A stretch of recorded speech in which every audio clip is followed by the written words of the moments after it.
Muy buenas tardes, bienvenidos de nuevo a Negocios Televisión, bienvenidos al espacio informativo, pendientes ya de toda la actualidad, de todas las noticias de última hora, de los últimos movimientos en Oriente Medio. Les contamos que las fuerzas de defensa de Israel han declarado este jueves que Hezbollah lanzó más de 40 ataques contra el antiguo país del sur del Líbano, varios de los cuales fueron interceptados con éxito. Dice que aviones de combate de la IAF, de la Fuerza Aérea de Israel, atacaron uno de los puestos militares desde donde se dispararon los cohetes, además de otra estructura militar de Hezbollah, es lo que ha escrito el ejército en X. También, en este sentido, apuntan a que Hezbollah sigue poniendo en peligro a diario tanto a la población civil libanesa como a la israelí. Pendientes también de Francia, declaró el estado de emergencia este miércoles en el territorio francés en Nueva Caledonia, en el Pacífico, durante al menos 12 días, fortaleciendo los poderes de las fuerzas de seguridad para sofocar los disturbios que han dejado al menos 4 fallecidos y más de 300 heridos. Los enfrentamientos armados y otros actos de violencia que estallaron el lunes tras las protestas por las reformas electorales han dejado hasta el momento al menos 4 fallecidos, incluido un gendarme, más de 300 heridos, según informaron las autoridades francesas. El primer ministro francés, Gabriel Attal, anunció el despliegue de efectivos militares franceses para proteger puertos y aeropuertos con el fin de liberar a la policía y las fuerzas de seguridad que luchan contra saqueos, incendios provocados y otros tipos de violencia. Las medidas de emergencia entraron en vigor a eso de las 8 del miércoles en París. Eran, en este caso, las 5 de la mañana de este jueves en Nueva Caledonia. Pendientes también de Rusia, del portavoz del Kremlin, Dmitry Peskov, está haciendo declaraciones este mismo jueves en torno a las autoridades eslovacas. Dice que no le han pedido ayuda para investigar el atentado del primer ministro eslovaco, del propio Robert Fico, a manos de un hombre de 71 años, que en el pasado tuvo vínculos, según la prensa, con grupos ultranacionalistas. Dice Peskov que no ha habido ninguna clase de solicitud de ayuda en la investigación, es lo que apuntaba el portavoz del Kremlin al canal de televisión Izvestia. Peskov aseguró que Rusia condena firmemente el ataque, que considera inadmisible y una gran tragedia. Añade que confían en que Fico pueda salir de esta y curarse. Además, le desean una pronta recuperación al primer ministro eslovaco, que sigue conmocionando a Europa y al mundo después de este intento de asesinato.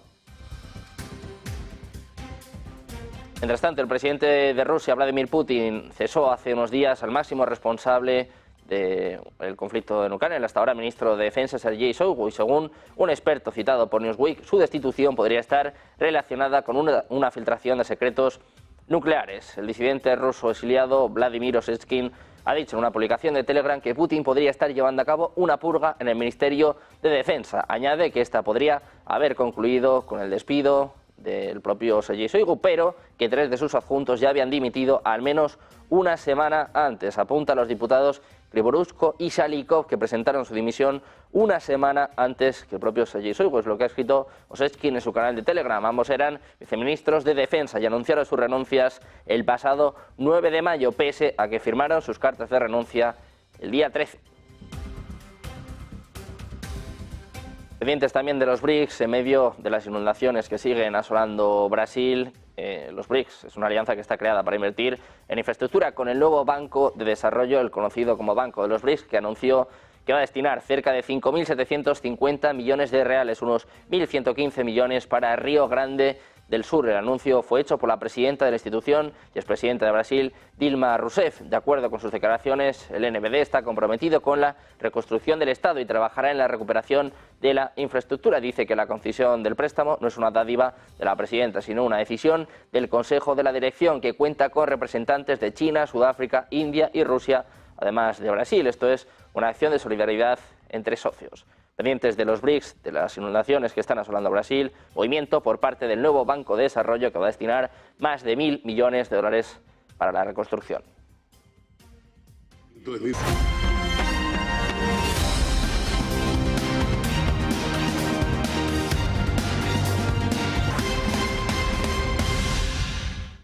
Bienvenidos de nuevo a Negocios Televisión, bienvenidos al espacio informativo, mirando a toda la actualidad, mirando un día más a lo que está sucediendo en Oriente Medio. Tensión en el gobierno de Netanyahu, el gobierno israelí, después de que el jefe de defensa haya desafiado al primer ministro por sus planes para la posguerra en Gaza. Hablamos del representante de defensa de Yoav Gallant, que ha prometido públicamente en una declaración televisada que se va a oponer a un gobierno militar a largo plazo por parte de Israel sobre el devastado enclave palestino. La voz de Gallant eleva la oposición más clara y desde lo más alto del gobierno contra Netanyahu, analizando un conflicto que se extiende durante 7 meses y en múltiples frentes, que ha provocado fisuras políticas en el país y en el extranjero. Netanyahu insinuó en una respuesta en la que no nombró explícitamente al propio Gallant que el almirante retirado estaba poniendo excusas por no haber destruido a una Hamas en un conflicto que ya lleva 8 meses. Sin embargo, lejos de terminar ahí este debate, poco después el exgeneral centrista Benny Gantz, el único miembro con derecho a voto del foro, además de Netanyahu y de Gallant, dijo que el ministro de Defensa había dicho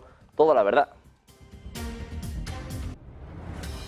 Miramos también a nuevos ataques en el Líbano. Las fuerzas de defensa de Israel han declarado este jueves que Hezbollah ha lanzado más de 40 ataques contra el antiguo país desde el sur del Líbano, varios de los cuales fueron interceptados con éxito. Dicen que aviones de combate de la IAF, de la Fuerza Aérea de Israel, atacaron uno de los puestos militares desde donde se dispararon los cohetes, además de otra estructura militar de Hezbollah, es lo que escribía el ejército en X. En este sentido, apuntan a que Hezbollah sigue poniendo en peligro a diario tanto a la población civil libanesa como a la israelí.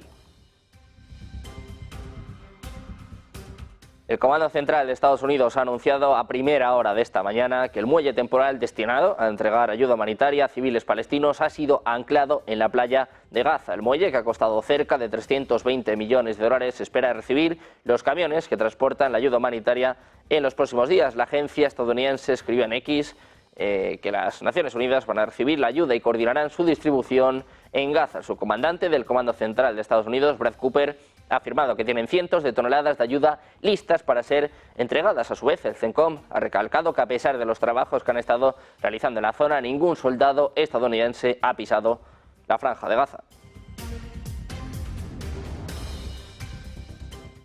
Pendientes también de Irán, les contamos la última advertencia a Occidente. La Guardia Revolucionaria de Irán ha advertido a Reino Unido, a Francia y a Alemania. Dice que rendirán cuentas por haber defendido con aviones a Israel durante el ataque iraní con cientos de misiles y drones del pasado 13 de abril. Dicen que Francia, Alemania y Reino Unido no deben pensar que desplegaron aviones esa noche y que la cuestión está finalizada. Dice, sí, esa noche acabó, pero rendirán cuentas en su momento. Es lo que afirmaba el comandante de la Fuerza Quds de la Guardia Revolucionaria, Esmail Kahani, según informaba este jueves la televisión Press TV. Dice que todos los criminales deben saber que sus acciones y medidas han sido añadidas a sus cuentas. Es lo que precisaba el militar en una ceremonia en memoria de uno de los guardias revolucionarios que murió en el ataque del 1 de abril contra el consulado iraní en Damasco, ataque atribuido a Israel. Miramos también al Mar Rojo, donde el Comando Central de Estados Unidos ha dicho que las fuerzas estadounidenses en el Mar Rojo destruyeron 4 drones en el territorio de Yemen. Dijeron que los drones estaban ubicados en el área controlada por los hutíes. CENTCOM agregó que decidió actuar después de determinar que los drones representaban una amenaza. Dice que estas acciones se toman para proteger la libertad de navegación y hacer que las aguas internacionales sean más seguras para los buques estadounidenses de la coalición y mercantes. Pendientes también de Eslovaquia, de la policía eslovaca, ha acusado al sospechoso, a Juraj Cintura, de 71 años, del intento de asesinato premeditado del primer ministro del país, Robert Fico, según informan este jueves los medios locales. Según los medios, el sospechoso se enfrenta a una pena de 25 años de prisión. El primer ministro de Eslovaquia se encuentra estable, pero muy grave, así lo ha confirmado el ministro de Defensa eslovaco, Robert Kalinak, desde el hospital universitario F. de Roosevelt, donde está ingresado el propio Fico. La directora del centro ha declarado que el primer ministro sufrió múltiples heridas y fue operado por 2 equipos durante al menos 5 horas. El atentado tuvo lugar en la ciudad de Handrova, al noroeste de Bratislava, cuando Robert Fico caminaba entre la gente. Según los testigos, oyeron hasta 4 disparos y se vio al primer ministro caer al suelo, al parecer después de recibir un tiro en el estómago y otro en el pecho. Sus escoltas lo trasladaron de inmediato al hospital y el presunto agresor fue reducido y detenido por la policía.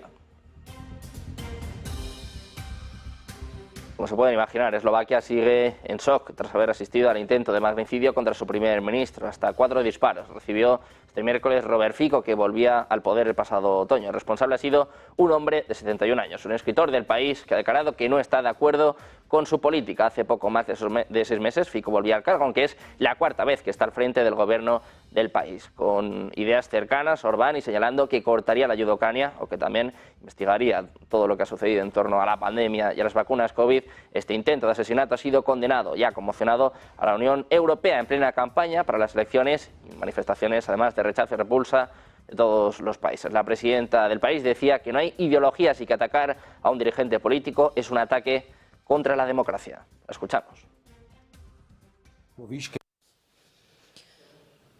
Som šokovaná, všetci sme šokovaní z hrozného a zákerného útoku na premiéra Roberta Fica. Stalo sa niečo, vážnosť čoho si zrejme ešte ani nedokážeme uvedomiť, alebo to nedokážeme obsiahnuť. Fyzický útok na predsedu vlády je predovšetkým útok na človeka, ale je to aj útok na demokraciu. Akékoľvek násilie je neakceptovateľné. Nenávistná retorika, ktorej sme v spoločnosti svedkami, vedie k nenávistným činom. Prosím vás, zastavme to. Polícia zadržala páchateľa a keď to bude možné, určite prinesie viac informácií. Dovtedy, prosím, nevynášajme rýchle súdy. A myslíme na to najdôležitejšie. A to je v tejto chvíli jediné. Aby sa Robert Fico čo najskôr zotavil. Ďakujem za pozornosť.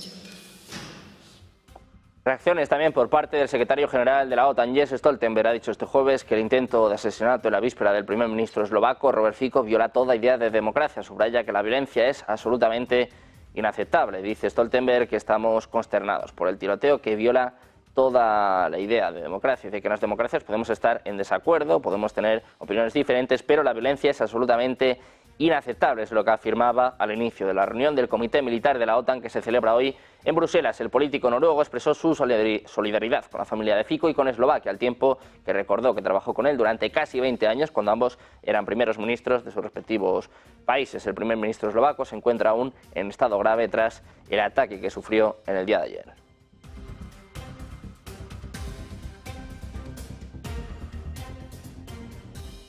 Miramos también a Francia. Ha declarado el estado de emergencia este miércoles en el territorio francés de Nueva Caledonia, en el Pacífico, durante al menos 12 días, fortaleciendo los poderes de las fuerzas de seguridad para sofocar los disturbios que han dejado al menos 4 muertos y más de 300 heridos. Los enfrentamientos armados y otros actos de violencia que estallaron el lunes tras las protestas por las reformas electorales han dejado hasta el momento al menos 4 fallecidos, incluido un gendarme, y más de 300 heridos, según informaban las autoridades francesas. El primer ministro francés, Gabriel Attal, anunció el despliegue de efectivos militares franceses para proteger puertos y aeropuertos, con el fin de liberar a la policía y las fuerzas de seguridad que luchan contra saqueos, incendios provocados y otros tipos de violencia. La medida de emergencia entró en vigor a eso de las 8 del miércoles en París, que eran las 5 de la mañana de este jueves en Nueva Caledonia.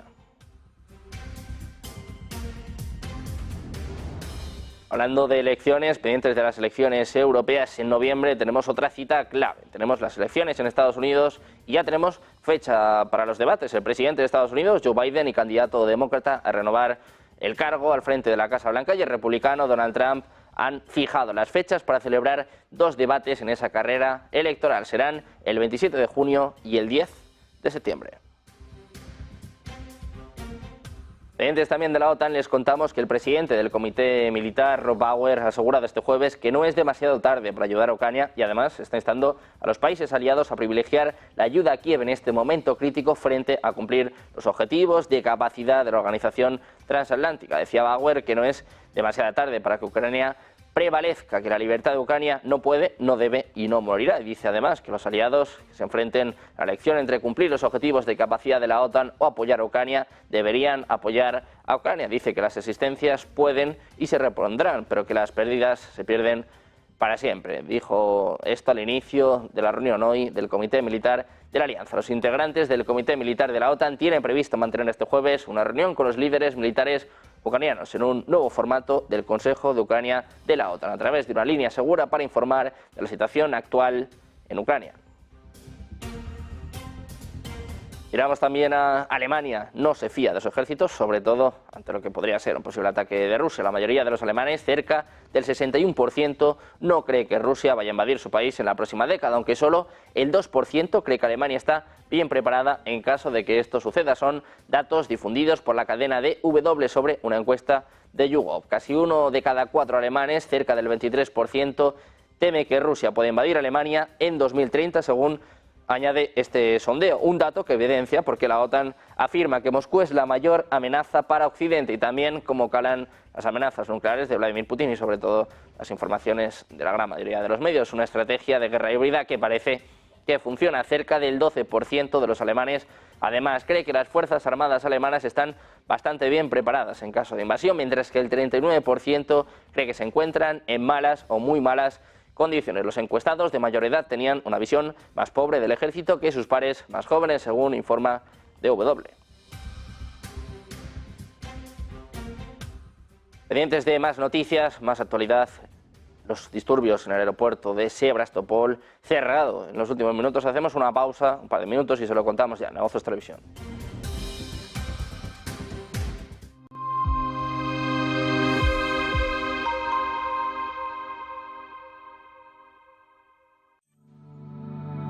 Silver Gold Patrimonio nace en 2018 con el objetivo de innovar en el mercado de los metales preciosos de inversión, ofreciendo nuevas alternativas para que cualquier persona, familia o empresa pueda entrar en el fantástico mundo de los metales de inversión de forma sencilla y acompañada por consultores expertos en el sector.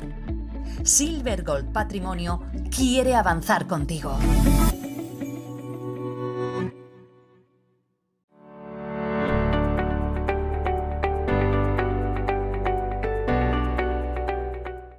Todos sabemos que en la economía hay algo más de lo que se ve. Todos sabemos que en el día a día, en nuestra vida cotidiana, la economía nos da algo que no termina de verse en la primera mirada. De ahí surge lo que la economía esconde. Un intento de ayudarte a descifrar qué hay detrás de todo lo que nos dicen, de todo lo que se ve en la fotografía principal, pero que está escondido en la parte de atrás. Lo que la economía esconde busca darte todas las claves para entender el mundo que nos rodea. Y para no quedarte simplemente en esa fotografía inicial, sino hacer zoom y ver qué es lo que de verdad está detrás escondido. Lo que la economía esconde busca sobre todo darte herramientas. Herramientas en un mundo complejo, herramientas en un mundo en el que a veces lo escondido es más importante que lo que nos están enseñando. Y eso es lo que intento descifrarte en lo que la economía esconde.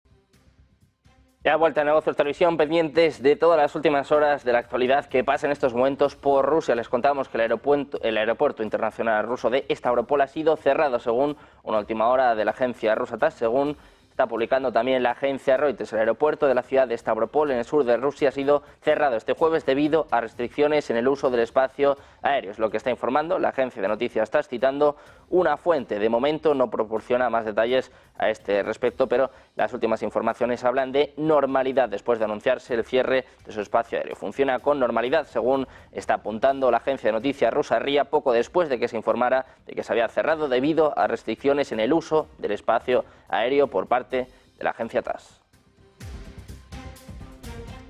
Pendientes de Rusia, la actualidad pasa en estos momentos por la reunión que van a tener durante las próximas horas Vladimir Putin y el presidente chino Xi Jinping. Rusia y China han dicho este jueves que quieren evitar una nueva escalada en Ucrania, señalando a medias con el dedo acusador a Occidente, según un comunicado conjunto publicado por el Kremlin tras una reunión en Pekín entre los presidentes Vladimir Putin y Xi Jinping. El texto dice que Pekín y Moscú consideran necesario evitar cualquier decisión que pueda contribuir a la prolongación de las hostilidades y a una nueva escalada del conflicto, una formulación que parece dirigida a europeos y estadounidenses, ya que el Kremlin dice constantemente que son las entregas de armas occidentales a Ucrania las que están prolongando la guerra. El comunicado conjunto, que utiliza un lenguaje muy apreciado por Vladimir Putin, afirma también que una solución duradera a la crisis ucraniana requiere el respeto del principio de indivisibilidad de la seguridad, concepto utilizado por el Kremlin para justificar el conflicto, alegando que el acercamiento entre Kiev y Occidente representa una amenaza para Moscú y que la seguridad de Ucrania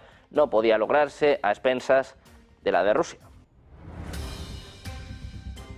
Mientras tanto, el presidente chino Xi Jinping y el presidente ruso Vladimir Putin han condenado también este jueves lo que consideran un comportamiento cada vez más agresivo por parte de Estados Unidos. Se comprometen a estrechar los lazos, ya de por sí estrechos, los lazos militares y también de defensa entre ambos países, en un claro deseo a Washington, cuyo alto diplomático viajó a China el mes pasado para intentar persuadir a Pekín de que redujera su relación con Moscú. Sí señaló que Pekín y Moscú coincidían en una serie de cuestiones importantes, incluida Ucrania, y que resistirían a la presión occidental para rebajar sus lazos. Dice que la relación entre China y Rusia se ha ganado a pulso y ambas partes deben cuidarla y cultivarla, es lo que dijo Xi a Putin, añadiendo que China está dispuesta a lograr conjuntamente el desarrollo y el rejuvenecimiento de sus respectivos países, trabajando juntos para defender la equidad y la justicia en el mundo. Seguimos mirando a esta reunión, les contamos que Putin ha salido de Rusia, ha llegado a China, como saben, en la primera visita al extranjero de su quinto mandato. Se ha reunido con su gran amigo Xi Jinping, que ha dado la bienvenida al presidente ruso, mientras ambos países buscan reforzar su relación estratégica. La visita de Estado de 2 días de Putin a China se produce por invitación del líder chino, tras promocionar su amistad sin límites desde febrero de 2022, sobre todo como contrapartida a la influencia global de Estados Unidos. El líder chino Xi Jinping ha trasladado a Putin que los lazos entre ambas naciones siguen siendo fuertes, palabras de respaldo en su nuevo mandato y con la guerra en Ucrania en su tercer año. En este sentido, el propio Xi Jinping ha advertido, dice que el principal problema en grandes partes del mundo es el temor y la falta de confianza. Añade Xi Jinping que el mundo está volviendo a la mentalidad de la Guerra Fría. Escuchamos. In the hotspots of the world, seeking truth and justice, fairness. In today's world, there is still Cold War mentality. Fíjense lo que está diciendo. Dice que vivimos en un mundo con una mentalidad de la Guerra Fría, donde la confrontación y la política con el extraño está llevando a un refuerzo o una necesidad del refuerzo de la seguridad. Mientras tanto, Putin ha dicho que las relaciones ruso-chinas no representan una amenaza para nadie. El presidente ruso ha destacado durante su reunión con su homólogo chino este jueves en Pekín que las relaciones entre ambos países no van dirigidas contra nadie. Dice que es absolutamente crucial que las relaciones ruso-chinas no sean contactos ad hoc y que no estén dirigidas contra nadie, describiendo las relaciones bilaterales como estabilizadoras para el mundo. Sí ha expresado que China aspira a continuar con su tendencia de ser un buen amigo y vecino de confianza de Rusia, y ha señalado que las relaciones entre ambos países resistieron la prueba de la volátil situación internacional. En este sentido, el propio Xi Jinping ha hablado sobre el papel que va a representar China en el conflicto en Ucrania. Dice que respetan la soberanía e integridad de todas las naciones, pero también la seguridad de las infraestructuras. Añade, advierte de que van a jugar un papel constructivo en la guerra en Ucrania. Escuchamos. Russia and China see practical settlement as the right way to resolve the Ukrainian crisis. China's stance in this regard is Habla de la guerra de Ucrania. The adherence to the UN Charter norms, respect for the sovereignty and territorial integrity of all the countries, and taking into consideration the concerns respetan la soberanía y la integridad de todas las naciones, establishment of the sustainable and visible security infrastructure. Pero también la seguridad we look forward to the establishment of the lasting peace on the European continent, and we are ready to play our constructive role. Y dice que van a jugar un papel constructivo en este. El ministro de Asuntos Exteriores ruso, Sergei Lavrov, ha destacado este jueves que una iniciativa para una solución pacífica del conflicto en Ucrania, propuesta por China, suena realista, ya que pone de relieve los principales problemas de la crisis. Dice Lavrov que en este caso la iniciativa es la más realista, porque enfatiza la necesidad de abordar las causas profundas y eliminarlas. Añade que todo lo demás es especulación y que nunca le han dicho a sus camaradas chinos que corrijan algo en su iniciativa. Dice Lavrov que proponen iniciar una conversación basada en la parte clave de la iniciativa china, que es comprender las causas fundamentales. Dice además que la iniciativa fue uno de los puntos de discusión entre el presidente ruso, Vladimir Putin, y su homólogo chino, Xi Jinping, durante su reunión ese mismo día. Mientras tanto, Rusia ha efectuado su mayor conquista de territorio ucraniano en año y medio, al apoderarse en una semana de 278 kilómetros cuadrados del este del país, según un análisis realizado este jueves por AFP con datos del Instituto para el Estudio de la Guerra. Entre el 9 y el 15 de mayo, el ejército ruso ha conquistado 257 kilómetros cuadrados en la región de Yarkov, en el noreste de Ucrania, epicentro de la ofensiva rusa, donde Moscú ha tomado varias localidades. Los otros 21 kilómetros cuadrados de los que se adueñaron las fuerzas rusas abarcan varios puntos de la línea del frente, incluido el pueblo de Robotín, en el sur del país. Se trata de una de las pocas localidades que el ejército de Kiev había logrado recuperar en agosto en el marco de su contraofensiva del verano boreal de 2023. La agencia francesa realizó este análisis apoyándose en datos comunicados diariamente por el Instituto para el Estudio de la Guerra, que tiene su sede en Estados Unidos. El ISW se basa a su vez en informaciones difundidas por ambos bandos y en el estudio de imágenes satelitales. Pendientes también de Vladimir Putin, el presidente ruso, como saben, cesó hace apenas unos días al máximo responsable en materia de defensa, el hasta ahora ministro Sergei Shoigu, y según un experto citado por Newsweek, su destitución podría estar relacionada con una filtración de secretos nucleares. El disidente ruso exiliado Vladimir Osechkin ha dicho en una publicación de Telegram que Putin podría estar llevando a cabo una purga en el Ministerio de Defensa. Añade que esta podría haber concluido el día del despido de Shoigu, pero que 3 de sus adjuntos ya habían dimitido al menos una semana antes. Dice que los diputados Krivorushko y Shalikov presentaron su dimisión una semana antes que Shoigu, es lo que ha escrito Osechkin en su canal de Telegram. Ambos eran viceministros de Defensa y anunciaron sus renuncias el pasado 9 de mayo, pese a que firmaron sus cartas de renuncia el día 13. Seguimos mirando más análisis por parte del Instituto del Estudio para la Guerra, que dice que la prohibición estadounidense de atacar objetivos militares en Rusia con las armas proporcionadas por Occidente socava la capacidad de Ucrania para defenderse de las operaciones ofensivas rusas en el norte de la provincia de Yarkov. Es lo que cuenta la última actualización del estado de la guerra en Ucrania del Instituto para el Estudio de la Guerra. Dice que las prohibiciones occidentales sobre el uso de sistemas de armas proporcionadas por Occidente para ataques contra zonas rusas de retaguardia al otro lado de la frontera hacen que las posibles posiciones defensivas ucranianas, las fijas cerca de la frontera internacional, sean vulnerables y posiblemente indefendibles. La Comisión Helsinki declaró que Estados Unidos debería permitir que Ucrania llevara a cabo ataques contra objetivos militares en las zonas fronterizas de Rusia en medio de la operación ofensiva rusa en la región de Yarkov, aunque los funcionarios estonienses continúan expresando su falta de voluntad para apoyar tales ataques. Mientras tanto, miramos también al presidente ucraniano Volodymyr Zelensky, que ha viajado este jueves a la ciudad de Yarkov en medio de la virulenta ofensiva rusa en el norte de la región, según informa Reuters. Zelensky ha dicho en Telegram que mantuvo una reunión con los militares y describió la situación como extremadamente difícil, aunque controlada en general. Precisamente en este sentido, las fuerzas ucranianas que defienden la región fronteriza con Rusia de Yarkov han logrado estabilizar la situación en ese frente y parar los avances rusos en algunas zonas, golpeando con artillería y drones concentraciones de tropas rusas. Al menos es lo que afirma hoy el portavoz del Grupo Estratégico Operativo del Ejército Ucraniano, Yorlitsia Nazar Volosin, en una intervención en el Servicio Nacional Televisivo de Noticias. Dice que están destruyendo a los rusos que han entrado en la región de Yarkov por todos los medios, artillería, drones y unidades de infantería. Es lo que decía Volosin, que agregó que esto ha hecho posible estabilizar la situación y parar los avances de los rusos en ciertas zonas y ciertas localidades. Pese a ello, añadió el portavoz militar que las fuerzas rusas siguen intentando crear condiciones favorables para avanzar más. Según el último parte del Estado Mayor ucraniano, las acciones de las fuerzas rusas en la zona han bajado de intensidad y las fuerzas de Kiev han frustrado los intentos rusos de establecerse dentro de Buchansk, la localidad más importante de la zona fronteriza.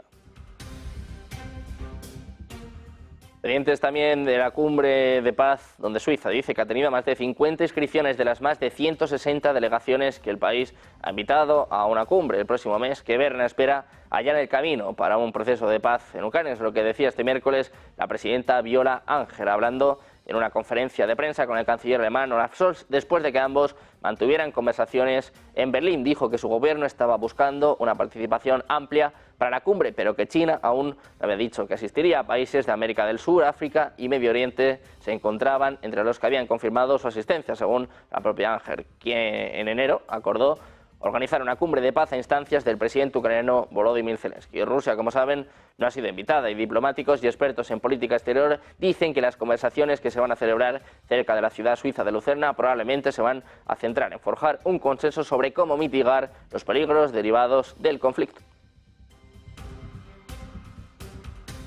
Pendientes también de Argentina, de cómo Milei está combatiendo la hiperinflación. Hacemos una pausa, 2 minutos, y les contamos los últimos resultados enseguida en Ojos Televisión.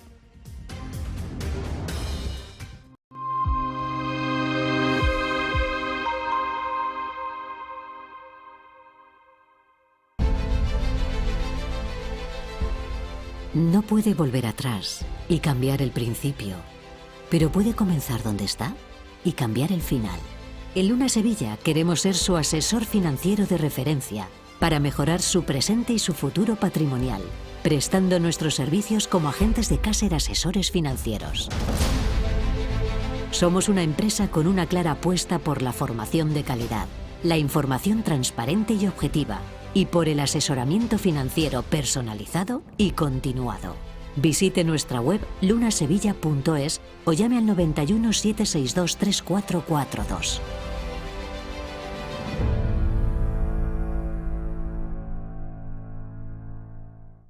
Ven al Torreón. Estamos en El Pardo, un espacio único en plena naturaleza. Disfruta de momentos de desconexión mientras saboreas la mejor gastronomía. Disponemos de 7 amplias terrazas y salones para todo tipo de eventos. Degusta nuestros exquisitos platos acompañados de una selecta bodega de vinos. A tu servicio, un gran parking y zona infantil. Abierto los 365 días del año. Cocina ininterrumpida desde las 10 de la mañana hasta las 12 de la noche. Haz tu reserva.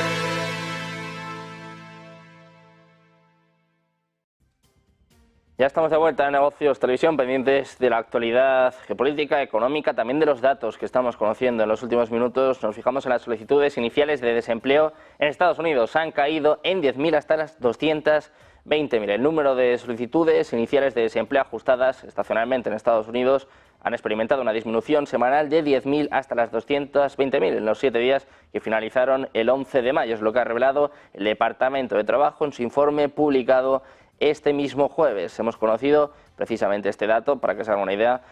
El dato anterior fue de 232.000, se esperaba más o menos 220.000, ha quedado un poquito por encima de las previsiones, 222.000, con un recorte en las solicitudes iniciales de desempleo, un poquito más de aire para la Reserva Federal y para Jerome Powell después del dato de IPC de Estados Unidos que conocimos el día de ayer. Miramos también a Argentina, donde por primera vez en 7 meses la tasa de inflación mensual ha caído a un solo dígito, un hecho relevante y esperanzador para un país que lleva años sufriendo una inflación que distorsiona las decisiones de los agentes, que se come el poder adquisitivo de las familias y que destruye el sector exterior del país. La situación sigue siendo, eso sí, extremadamente grave, puesto que los precios siguen creciendo a un ritmo elevado y las medidas para rebajarlo son especialmente gravosas para la economía, destrozando la demanda interna a base de drásticos recortes, pero los resultados están llegando algo más rápido de lo que se esperaba. La motosierra de Javier Milei ha empezado a podar la hiperinflación, dando comienzo a un proceso de desinflación en Argentina que viene acompañada de la fortaleza relativa del peso argentino. Miramos también a la actualidad de los BRICS, nos fijamos también en las inundaciones que están asolando Brasil y en el movimiento por parte del nuevo Banco de Desarrollo creado para invertir en infraestructura. El NBD, conocido como el Banco de los BRICS, ha anunciado que va a destinar cerca de 5.750 millones de reales, unos 1.115 millones de dólares para Río Grande del Sur. El anuncio fue hecho por la presidenta de la institución y expresidenta de Brasil, Dilma Rousseff. De acuerdo con ella, el NBD está comprometido con la reconstrucción del Estado y trabajará en la recuperación de la infraestructura. Añade que la concesión del préstamo no es una dádiva de la presidenta, no es una dádiva de Dilma Rousseff, sino una decisión del Consejo de la Dirección, que cuenta con representantes de China, Sudáfrica, India y Rusia, además de Brasil. Esto es una acción de solidaridad entre socios. El Banco de los BRICS apoya a Brasil después de las inundaciones que ha sufrido durante las últimas semanas.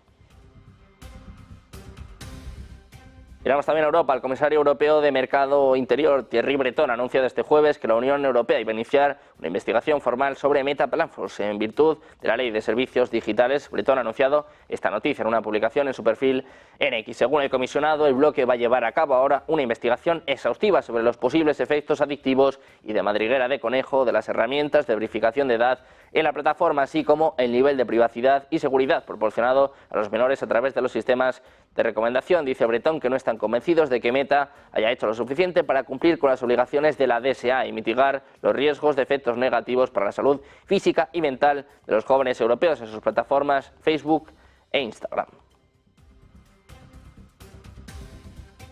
Hablamos también de la economía de Japón, que se ha desplomado y ha caído más rápido de lo esperado en el primer trimestre, mientras el yen débil sigue golpeando a los consumidores, lanzando un nuevo desafío al esfuerzo del Banco Central para alejar las tasas de interés de cerca de cero. Los datos preliminares del Producto Interno Bruto de la Oficina del Gabinete demostraron este jueves que la economía de Japón se contrajo un 2% anualizado en enero a marzo respecto al trimestre anterior, más rápido que la caída del 1,5% que se esperaba. El Producto Interior Bruto de Japón se contrajo 5 décimas entre enero y marzo, primer trimestre del año, en comparación con el trimestre anterior. Según datos del Gobierno, esta contracción estuvo principalmente motivada por el estancamiento en el consumo, que bajó 7 décimas intertrimestrales.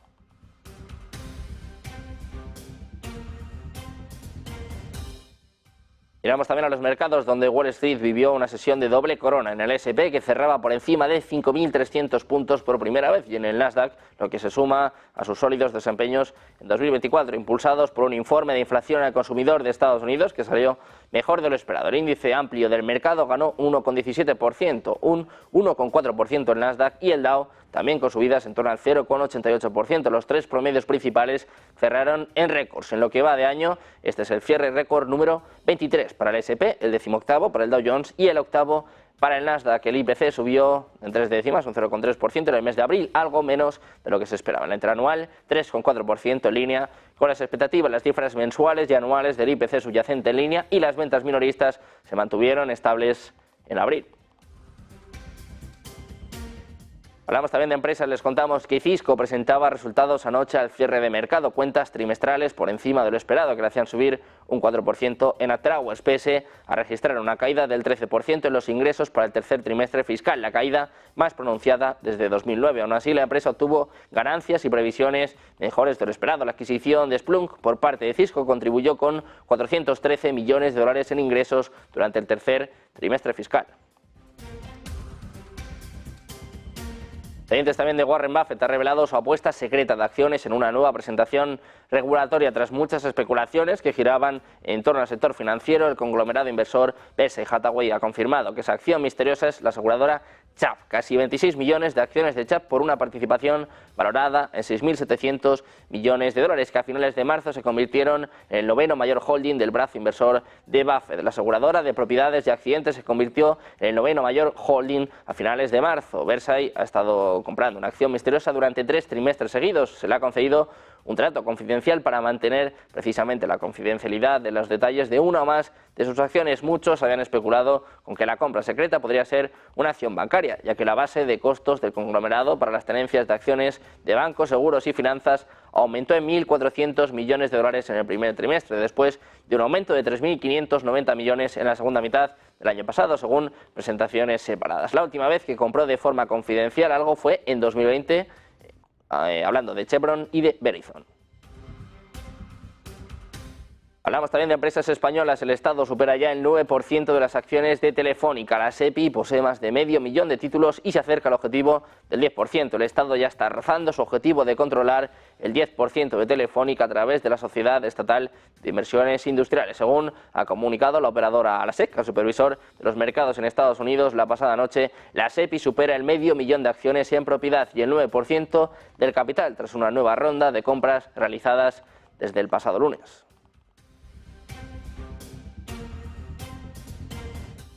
Pendientes de más noticias, más últimas horas, también de brindarles el mejor análisis. Hacemos una pausa, unos minutos, enseguida volvemos con los expertos, con los analistas de Negocios Televisión.